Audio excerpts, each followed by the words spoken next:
প্রথমে বিশেষ খবর। প্রতিরক্ষামন্ত্রী রাজনাথ সিং রাজ্যে ৩,৪০০ কোটি টাকার বেশি বিনিয়োগে ৫টি প্রকল্পের শিলান্যাস করেছেন। বলেছেন, বাংলায় শিল্পক্ষেত্রে বন্ধের যুগ শেষ হয়ে উন্নয়নে জোয়ার এসেছে। বিপর্যয় মোকাবিলায় রাজ্য সরকার অর্জুন বাহিনী নামে একটি নতুন দল গঠন করছে বলে মুখ্যমন্ত্রী শুভেন্দু অধিকারী জানিয়েছেন। কলকাতার পর আরও কয়েকটি জেলায় মিড ডে মিলের দায়িত্ব ইসকনের হাতে দেওয়া হচ্ছে বলে জানিয়েছেন স্কুল শিক্ষামন্ত্রী। সাইবার অপরাধের বিরুদ্ধে রাজ্য জুড়ে অপারেশন সাইবার প্রহার নামে একটি বিশেষ অভিযান শুরু করছে পশ্চিমবঙ্গ পুলিশ। নিম্নচাপের প্রভাবে দক্ষিণবঙ্গের বিভিন্ন জেলায় বিক্ষিপ্তভাবে আজ ঝড় বৃষ্টির পূর্বাভাস। মোহনবাগান সুপার জায়ান্টকে 4 গোলে হারিয়ে ডুরান্ডে চ্যাম্পিয়ন ইস্টবেঙ্গল। আসছি বিস্তারিত সংবাদে।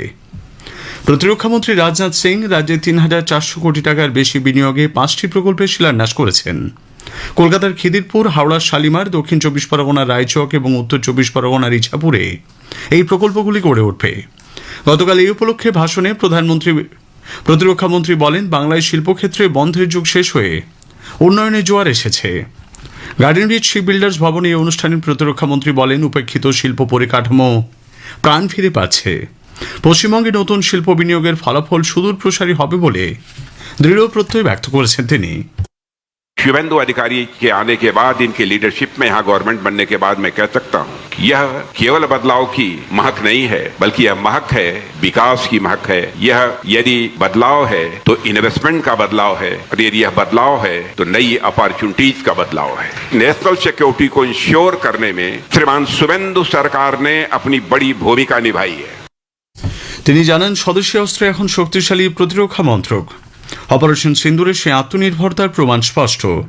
কেন্দ্র ও রাজ্য সরকার একসঙ্গে একযোগে কাজ করলে বাংলায় বিনিয়োগ আসবে, তৈরি হবে কর্মসংস্থানের সুযোগ। অনুষ্ঠানে উপস্থিত মুখ্যমন্ত্রী শুভেন্দু অধিকারী বলেন, জমি, দক্ষ মানব সম্পদ, পরিকাঠামো থাকা সত্ত্বেও বাংলা শিল্প সম্ভাবনাকে এতদিন যথাযথভাবে কাজে লাগানো হয়নি। ডাবল ইঞ্জিন সরকারের আমলে উন্নয়নের গতি বাড়ছে। आप सरकार आने का बाद हम लोग 90% जमीन already handed over to BSF to protect our border. देश का सेफ्टी सिक्योरिटी के लिए हम लोग कर रहा है।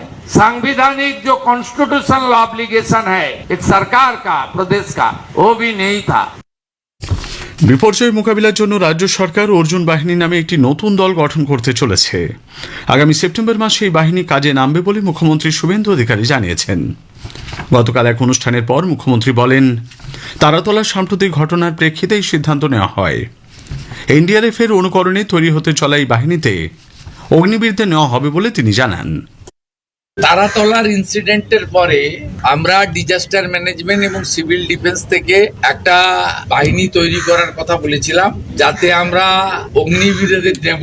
যেহেতু অগ্নিবীরদের আমরা জানুয়ারির আগে পাচ্ছি না, মানে তাদের ফার্স্ট ব্যাচকে আমরা জানুয়ারিতে পাবো, তাই এখন আমরা সৈনিক বোর্ডের কাছ থেকে 200 জন নিয়েছি। মুখ্যমন্ত্রী আরও জানান, ফায়ার ব্রিগেড, ফরেস্ট, পুলিশ, বিপর্যয় মোকাবিলা দপ্তরের নিয়োগে 20% অগ্নিবীরদের অগ্রাধিকার দেওয়া হবে। অন্নপূর্ণা যোজনা নিয়ে বিভ্রান্তি তৈরি করা হচ্ছে বলে বিজেপি অভিযোগ করেছে। হাওড়ায় গতকাল এক অনুষ্ঠানে দলের রাজ্য সভাপতি শ্রমিক ভট্টাচার্য বলেন, পদ্ধতিগত কারণেই বেশ কিছু জায়গায় বিচ্যুতি হলেও যোগ্যদের কেউই বঞ্চিত হবেন না। এদিকে কলকাতাতে গতকাল এক রক্তদান শিবিরের উদ্বোধন করে শ্রী ভট্টাচার্য বলেন, দুর্গাপুজোর মধ্যেই আরও 50 লক্ষ মহিলাকে অন্নপূর্ণা যোজনার আওতায় নিয়ে আসা হবে। তৃণমূল কংগ্রেসের আমলে রাজ্য সরকারের প্রতিটি দপ্তরে দুর্নীতি হয়েছে এই অভিযোগ তুলে তিনি বলেন, রক্ত ভিন্ন রাজ্যে চড়া দামে পাচার করা হতো। অন্নপূর্ণা যোজনা নিয়ে একটা বিভ্রান্তি তৈরি হয়েছে, এটা কাঙ্ক্ষিত নয়। দুর্গাপুজোর মধ্যে যারা প্রকৃত পাওয়ার যোগ্য, যারা ট্যাক্স পেয়ার নন, সরকারি কর্মচারী নন, যাদের সরকার থেকে অন্য কোনো রোজগার নেই, তারা প্রত্যেকে অন্নপূর্ণা যোজনার আওতায় আসবেন। রাজ্যের বিরোধী দলগুলি জনসুরক্ষা নিশ্চিত করার কাজের মধ্যেও সস্তা রাজনীতি খুঁজছে বলে রাজ্যের পুর নগরোন্নয়ন মন্ত্রী অগ্নিমিত্রা পাল মন্তব্য করেছেন। পার্কস্ট্রিটের ঘটনা প্রসঙ্গে তিনি বলেন, কোন রকম দুর্ঘটনা ঘটলে বিরোধীরাই সরকারের ঘাড়ে দোষ চাপাতে প্রস্তুত থাকত। ব্যস্ত রাস্তায় পথচারীদের হাঁটার জায়গায় কোন রকম বেনিয়ম বরদাস্ত করা হবে না বলেও তিনি স্পষ্ট জানান। আপনি তো নিজের বিপদ ডেকে আনছেন, বাকি সমস্ত যারা পথচারী যাচ্ছেন পেডেস্ট্রিয়ান তার বিপদও ডেকে আনছেন। বিরোধীরা বলছে যে বাচ্চার দুধ ফুটছে, আপনি এরকম করে এসে বলছেন। আরে বাচ্চার দুধ ফুটলেও বলবো, খিচুড়ি হলেও বলতাম, পকোড়া হলেও বলতাম। রাস্তার মধ্যে পেডেস্ট্রিয়ানে যাবার জায়গায় একটা ছোট্ট শিশু 6 মাসে সে পেডেস্ট্রিয়ানে ফুটপাতের মধ্যে হামাগুড়ি দিচ্ছে, পাশেই হচ্ছে রাস্তা, ফ্রি স্কুল স্ট্রিটের মতো একটা বিজি রোড। আজকে অ্যাক্সিডেন্ট হলে তো আপনারাই বিরোধীরা যারা আছেন আগুন জ্বালিয়ে দেবেন আর সরকারকে তুলোধনা করবেন। প্রধানমন্ত্রী নরেন্দ্র মোদী রবিবার 30 আগস্ট আকাশবাণীতে মন কি বাত অনুষ্ঠানে দেশ বিদেশের মানুষের সঙ্গে তাঁর চিন্তা ভাবনা ভাগ করে নেবেন। এটি হবে মাসিক এই বেতার অনুষ্ঠানের 137তম পর্ব। আকাশবাণী ও দূরদর্শনের সবকটি চ্যানেলেই সকাল 11টা থেকে অনুষ্ঠান শোনা যাবে। কলকাতার পর আরও কয়েকটি জেলায় মিড ডে মিলের দায়িত্ব ইসকনের হাতে দেওয়ার পরিকল্পনা নিয়েছে স্কুল শিক্ষা দপ্তর। উত্তর 24 পরগনার বিধাননগর, দমদম, রাজারহাট, নিউ টাউন, হাওড়া, পুরুলিয়া এবং পূর্ব মেদিনীপুরের নন্দীগ্রাম 1 ও 2 নম্বর ব্লকের স্কুলগুলিতে মিড ডে মিলের দায়িত্ব অক্ষয় পাত্র ফাউন্ডেশনকে দেওয়ার সিদ্ধান্ত নেওয়া হয়েছে বলে স্কুল শিক্ষা দপ্তর সূত্রে জানা গেছে। রাজ্যের স্কুল শিক্ষামন্ত্রী দীপক বর্মন জানিয়েছেন, কলকাতায় আরও স্কুলে ইসকনকে মিড ডে মিলের দায়িত্ব দেওয়া হবে।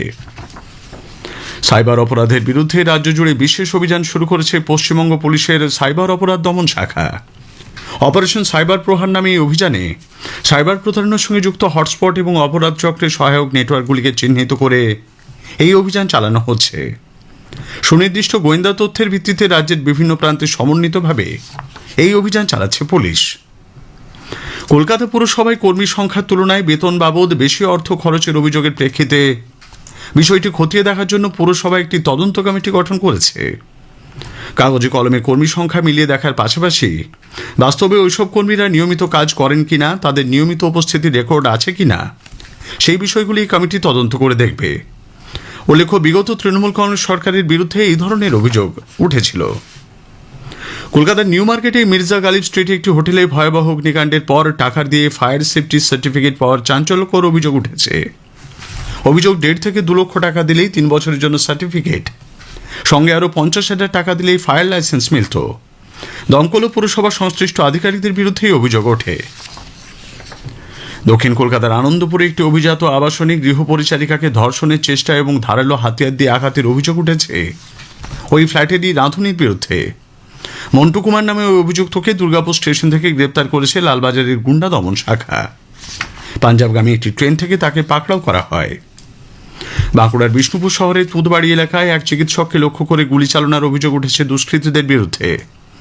অভিযোগ, চন্দ্রশেখর দাস নামে ওই হোমিওপ্যাথি চিকিৎসক তুঁতবাড়ি কালীবেলার মাঠ সংলগ্ন এলাকায় চেম্বারে থাকাকালীন 2 দুষ্কৃতী রোগী সেজে চেম্বারে ঢোকে বন্দুক দেখিয়ে টাকা আদায়েরও চেষ্টা করা হয় বলে অভিযোগ।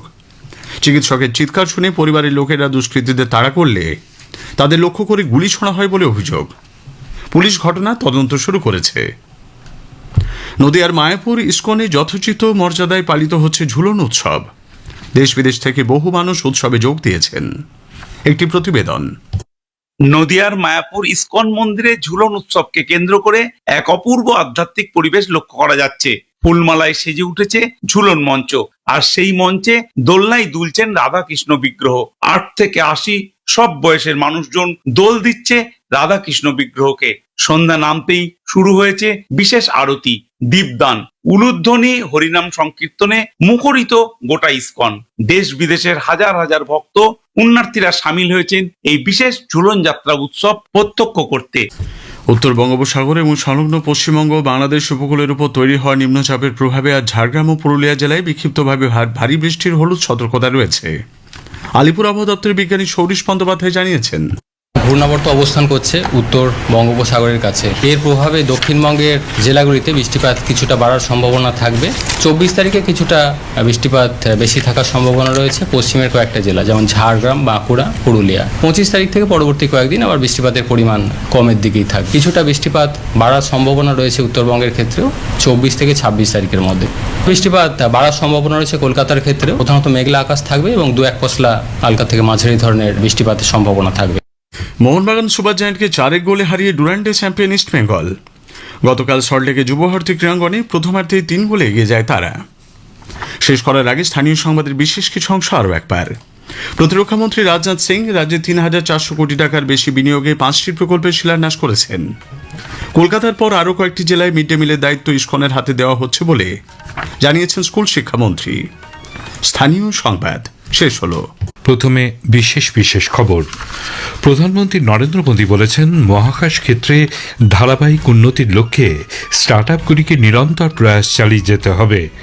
কেন্দ্রীয় স্বরাষ্ট্রমন্ত্রী অমিত শাহ আজ নতুন দিল্লিতে নবম জাতীয় নিরাপত্তা কৌশল সংক্রান্ত একটি সম্মেলনে যোগ দেবেন। বিদেশমন্ত্রী ডক্টর এস জয়শঙ্কর আজ মস্কোতে ২৭তম ভারত রাশিয়া আন্তঃসরকার কমিশনের বৈঠকে সহ সভাপতিত্ব করবেন। কেন্দ্রীয় বাণিজ্য ও শিল্পমন্ত্রী পীয়ূষ গোয়েল আজ 4 দিনের সফরে জাপান যাচ্ছেন। ইরান জানিয়েছে, হরমুজ প্রণালী দিয়ে যে সমস্ত দেশের জাহাজ চলাচলের অনুমতি দেওয়া হয়েছে তাদের এখন থেকে বিশেষ শুল্ক দিতে হবে। আসছি বিস্তারিত খবরে। প্রধানমন্ত্রী নরেন্দ্র মোদী বলেছেন, মহাকাশ ক্ষেত্র নিয়ে কাজ করছে এমন স্টার্টআপগুলি সরকারের প্রতি আস্থা প্রকাশ করেছে। তাদের প্রধান কার্যনির্বাহী আধিকারিকদের সঙ্গে গতকাল মত বিনিময় করেন শ্রী মোদী। আলাপচারিতায় প্রধানমন্ত্রী বলেন, এ ব্যাপারে ধারাবাহিক উন্নতির লক্ষ্যে স্টার্টআপগুলিকে নিরন্তর প্রয়াস চালিয়ে যেতে হবে। একই সঙ্গে দেশে এমন একটি অনুকূল পরিবেশ গড়ে তুলতে হবে যাতে বিশ্বজুড়ে মানুষ মহাকাশ ক্ষেত্রে নিজেদের ভবিষ্যৎ গড়ার জন্য ভারতকে পছন্দের গন্তব্য হিসেবে বিবেচনা করে। दुनिया भारत के स्टार्टअप को खोजती होगी, भाई कौन है इसमें। तो एक जब ब्रेक थ्रू होता है तो तुरंत लोगों का ध्यान जाता है। बहुत लोगों को हमें जोड़ना है। हमें ऐसा एक औरा खड़ा कर देना चाहिए कि इस फील्ड में दुनिया भर के लोगों को जिंदगी बनानी है, हिंदुस्तान जाओ, भारत की कोई स्टार्टअप से जुड़ जाओ, भारत की कोई स्पेस एजेंसी से जुड़ जाओ। मैं पक्का मानता हूँ जी, पूरा टैलेंट पूल जो है एक मैग्नेट की तरह आपके कारण हम खींच सकते हैं और वो हमारी एक बहुत बड़ी ताकत बन सकता है। উল্লেখ্য, দেশ জুড়ে গতকাল জাতীয় মহাকাশ দিবস পালিত হয়। 2023 সালের 23 আগস্ট ভারতীয় মহাকাশ গবেষণা সংস্থা ইসরোর চন্দ্রযান-3 মিশনে বিক্রম ল্যান্ডার চাঁদের দক্ষিণ মেরু অঞ্চলে অবতরণ করে। ভারতীয় মহাকাশ বিজ্ঞানীদের কৃতিত্বের স্বীকৃতিস্বরূপ এই ঐতিহাসিক দিনটির স্মরণে প্রধানমন্ত্রী নরেন্দ্র মোদী 23 আগস্ট দিনটিকে জাতীয় মহাকাশ দিবস হিসেবে ঘোষণা করেন। উপরাষ্ট্রপতি সিপি রাধাকৃষ্ণন আজ অন্ধ্রপ্রদেশের এলুরু জেলার মুসুনুরু গ্রামে ভারতের প্রথম জিনগতভাবে পরিবর্তিত নয় এমন উচ্চ ফলনশীল সংকর প্রজাতির ভুট্টার হাইব্রিড বীজের আনুষ্ঠানিক সূচনা করবেন। অনুষ্ঠানে কৃষকদের সম্বর্ধনা জানানোর পাশাপাশি কৃষির সঙ্গে যুক্ত বিভিন্ন ব্যক্তিদের উদ্দেশ্যে ভাষণ দেবেন তিনি। স্বরাষ্ট্রমন্ত্রী অমিত শাহ নতুন দিল্লিতে নবম জাতীয় নিরাপত্তা কৌশল সংক্রান্ত একটি সম্মেলনে যোগ দেবেন। দুদিনের এই সম্মেলনে হবে ভার্চুয়াল এবং সরাসরি। দেশে বিভিন্ন নিরাপত্তা বাহিনী এবং পুলিশের 850 জনেরও বেশি আধিকারিক এই সম্মেলনে যোগ দিচ্ছেন। সম্মেলনে সমসাময়িক বিষয় এবং জাতীয় নিরাপত্তার ক্ষেত্রে বিভিন্ন চ্যালেঞ্জের বিষয়ে আলোচনা হবে। দেশের অভ্যন্তরীণ নিরাপত্তা ও বিকশিত ভারত গঠনের লক্ষ্যে পশ্চিমবঙ্গ সরকার পূর্ণ সহযোগিতা করছে বলে প্রতিরক্ষামন্ত্রী রাজনাথ সিং জানিয়েছেন। কলকাতায় গতকাল Garden reach ship builders and Engineers Limited GRSE এবং ইয়ান্ত্রা ইন্ডিয়া লিমিটেড YIL এর 5টি ব্রাউনফিল্ড সম্প্রসারণ প্রকল্পের ভার্চুয়ালি ভিত্তিপ্রস্তর স্থাপন করেন তিনি। গার্ডেন রিচ শিপ বিল্ডার্স ভবনে এই অনুষ্ঠানে প্রতিরক্ষামন্ত্রী বলেন, ইতিমধ্যেই রাজ্য সরকার সীমান্তে বেড়া দেওয়ার জন্য বিএসএফকে 1100 একর জমি দিয়েছে। Garden reach ship builders and engineers জিআরএসির প্রশংসা করে তিনি বলেন, এই নবরত্ন সংস্থাটি সাম্প্রতিক সময়ে 100রও বেশি জাহাজ সরবরাহ করেছে। YIL এর কথা উল্লেখ করে প্রতিরক্ষামন্ত্রী বলেন, এই সংস্থা অস্ত্র সরবরাহের পাশাপাশি গবেষণা ও উন্নয়নের কাজও করছে। জাহাজ নির্মাণ ক্ষেত্রে স্বনির্ভর হয়ে ওঠার উপরেও গুরুত্ব দেন মন্ত্রী। यंत्र इंडिया लिमिटेड की दोनों फोर्जिंग फैसिलिटीज भारी तोपों, नेवल वेपन्स और एडवांस डिफेंस इक्विपमेंट के लिए हाई क्वालिटी मेटल्स तैयार करेंगी। इससे हमारे नेवी की ऑपरेशनल रेडीनेस और मैरीटाइम फायर पावर को भी सीधा बल मिलेगा। जब हम अपने जहाज खुद बनाएंगे, स्वाभाविक है कि हमारे फॉरेन एक्सचेंज की बचत होगी और साथ ही साथ हमारा इकोनॉमिक डेवलपमेंट जो है तेजी के साथ आगे बढ़ेगा। তিনি জানান, স্বদেশী অস্ত্র এখন শক্তিশালী। প্রতিরক্ষা মন্ত্রক অপারেশন সিন্দুরের সেই আত্মনির্ভরতার প্রমাণ স্পষ্ট। Indian council of medical research ICMR স্পষ্ট করেছে যে H1N1 ভাইরাসের নতুন কোনো স্ট্রেন শনাক্ত হয়নি এবং আতঙ্কিত হওয়ার কোনো কারণ নেই। বর্তমানে যে ইনফ্লুয়েঞ্জা স্ট্রেনগুলো ছড়াচ্ছে সেগুলি উত্তর গোলার্ধের জন্য সুপারিশ করা ভ্যাকসিন স্ট্রেনের সঙ্গে ভালোভাবে মিলে যাচ্ছে। ICMR এর বরিষ্ঠ বিজ্ঞানীরা জানিয়েছেন এই ভাইরাসগুলো 2025 সাল থেকেই সংক্রমণ ঘটাচ্ছে। ICMR জানিয়েছে মৌসুমি ইনফ্লুয়েঞ্জা, যার মধ্যে H1N1 রয়েছে, সাধারণত নিজে থেকেই কমে যায়। উপসর্গ দীর্ঘস্থায়ী হলে, বাড়লে বা গুরুতর হলে সময় মতন চিকিৎসকের পরামর্শ নেওয়া উচিত। প্রধানমন্ত্রী নরেন্দ্র মোদী রবিবার 30শে আগস্ট আকাশবাণীতে মন কি বাত অনুষ্ঠানে দেশ বিদেশের মানুষের সঙ্গে তার চিন্তাভাবনা ভাগ করে নেবেন। এটি হবে মাসিক এই বেতার অনুষ্ঠানের 137তম পর্ব। আকাশবাণী ও দূরদর্শনের সবকটি চ্যানেলে সকাল 11টা থেকে এই অনুষ্ঠান শোনা যাবে। ভারতের বিদেশমন্ত্রী ডক্টর এস জয়শঙ্কর আজ মস্কোয় ভারত রাশিয়া আন্তঃসরকার কমিশনের বাণিজ্য, অর্থনীতি, বিজ্ঞান, প্রযুক্তি ও সাংস্কৃতিক সহযোগিতা বিষয়ক 27তম বৈঠকে যৌথভাবে সভাপতিত্ব করবেন। এদিন রাশিয়ার বিদেশমন্ত্রী সের্গেই লাভারভের সঙ্গেও বৈঠক করবেন তিনি। বৈঠকে আঞ্চলিক ও আন্তর্জাতিক বিভিন্ন বিষয়ে মত বিনিময় হবে। রুশ ফেডারেশনের প্রথম উপপ্রধানমন্ত্রী ডেনিস মান্তুরোভের আমন্ত্রণে দুদিনের সরকারি সফরে গতকাল মস্কোয় পৌঁছেছেন ডক্টর জয়শঙ্কর। ভারত ও রাশিয়ার দীর্ঘদিনের সম্পর্কের ক্ষেত্রে এই বৈঠক গুরুত্বপূর্ণ বলে মনে করা হচ্ছে। উল্লেখ্য, দুই দেশের রাজনৈতিক, নিরাপত্তা, প্রতিরক্ষা, বাণিজ্য, অর্থনীতি, বিজ্ঞান, প্রযুক্তি ও সংস্কৃতির মতন বিভিন্ন ক্ষেত্রে সহযোগিতা অব্যাহত রয়েছে। কেন্দ্রীয় বাণিজ্য শিল্পমন্ত্রী পীয়ূষ গোয়েল আজ 4 দিনের সফরে জাপান যাচ্ছেন। শ্রী গোয়েলের নেতৃত্বে ভারতের সর্ববৃহৎ বাণিজ্য প্রতিনিধি দল টোকিও, নাগোয়া এবং ওসাকা সফর করবেন। বাণিজ্য প্রতিনিধি দলে সেমিকন্ডাক্টর, ইস্পাত, অটোমোবাইল, পরিবেশ বান্ধব শক্তি উৎপাদন, স্বাস্থ্য পরিষেবা এবং বিনিয়োগ ও স্টার্টআপ ক্ষেত্র সহ বেশ কয়েকটি ক্ষেত্রের 200 বাণিজ্যিক প্রতিনিধি এই সফরে রয়েছেন। শিল্প ও বাণিজ্য মন্ত্রী এক বিবৃতিতে বলেছেন, এই সফরের মাধ্যমে দুই দেশের মধ্যে বিশেষ কৌশলগত এবং আন্তর্জাতিক অংশীদারিত্ব পরিলক্ষিত হবে। ভারত এবং জাপান বাণিজ্য এবং বিনিয়োগের ক্ষেত্রে যখন চুক্তিবদ্ধ হতে চলেছে, সেই সময় এই সফর অত্যন্ত গুরুত্বপূর্ণ। টোকিওতে শ্রী গোয়েল জাপানের নেতৃত্বের সঙ্গে বৈঠকের পাশাপাশি সে দেশের বাণিজ্য ও প্রতিনিধিদের সঙ্গেও বৈঠক করবেন। ইরান জানিয়েছে, হরমুজ প্রণালী দিয়ে যে সমস্ত দেশে জাহাজ চলাচলের অনুমতি দেওয়া হয়েছে তাদের এখন থেকে তেহরানকে বিশেষ শুল্ক দিতে হবে। ইরানের জাতীয় নিরাপত্তা কমিশনের মুখপাত্র ইব্রাহিম রিজাই জানিয়েছেন, এই মাশুল এবং সুষ্ঠু নৌ চলাচল, পরিবেশ ইত্যাদি ক্ষেত্রে ব্যবহার হবে। মুখপাত্র আরও জানান, এই মাশুল কাঠামো নমনীয় হবে। ইরানের বিদেশমন্ত্রী সৈয়দ আব্বাস আরাগাচি আজ মার্কিন যুক্তরাষ্ট্রের নতুন অর্থনৈতিক নিষেধাজ্ঞার হুমকিকে প্রত্যাখ্যান করেছেন। তিনি একে পুনরাবৃত্ত কৌশল বলে অভিহিত করে জানান, ইরানের জনগণের সঙ্গে সম্মানজনক আচরণ করা ছাড়া ওয়াশিংটনের কোনো উপায় নেই। এদিকে মার্কিন প্রেসিডেন্ট ট্রাম্প ইরানের বিরুদ্ধে ইকোনমিক ডি-ডে অভিযানে শুরু করার কথা বলেছেন। তিনি একে কোনো দেশের ওপর আরোপিত সবচেয়ে কঠোর অর্থনৈতিক নিষেধাজ্ঞা বলে উল্লেখ করেছেন এবং যুক্তরাষ্ট্রের মিত্রদের আহ্বান জানিয়েছেন তেহরানকে বিচ্ছিন্ন করতে। ট্রাম্প জানিয়েছেন, এই পদক্ষেপ তেল পাচার, নেটওয়ার্ক, আর্থিক লেনদেন, এক্সচেঞ্জ হাউস, জাহাজ নিবন্ধন সহ ইরানের প্রধান অর্থনৈতিক লাইফলাইনকে লক্ষ্য করে করা হয়েছে। ইসরায়েলের প্রধানমন্ত্রী বেঞ্জামিন নেতানিয়াহু এবং প্রতিরক্ষামন্ত্রী ইসরায়েল কাজ বর্তমান পরিস্থিতি পর্যালোচনা করেছেন। বৈঠক শেষে এক বিবৃতিতে হামাসকে সতর্ক করা হয়েছে যে তারা যদি গাজা ভূখণ্ড থেকে বেলুন ঘুড়ির মাধ্যমে হামলা না থামায় তাহলে নির্দিষ্ট লক্ষ্যে অভিযান চালানো হবে। শেষ করার আগে খবরের বিশেষ অংশ আরেকবার। প্রধানমন্ত্রী নরেন্দ্র মোদী বলেছেন, মহাকাশ ক্ষেত্রে ধারাবাহিক উন্নতির লক্ষ্যে স্টার্টআপগুলিকে নিরন্তর প্রয়াস চালিয়ে যেতে হবে। কেন্দ্রীয় স্বরাষ্ট্রমন্ত্রী অমিত শাহ আজ নতুন দিল্লিতে 9ম জাতীয় নিরাপত্তা কৌশল সংক্রান্ত একটি সম্মেলনে যোগ দেবেন। বিদেশমন্ত্রী ডক্টর এস জয়শঙ্কর আজ মস্কোতে 27তম ভারত রাশিয়া আন্তঃসরকার কমিশনের বৈঠকে যৌথভাবে সভাপতিত্ব করবেন।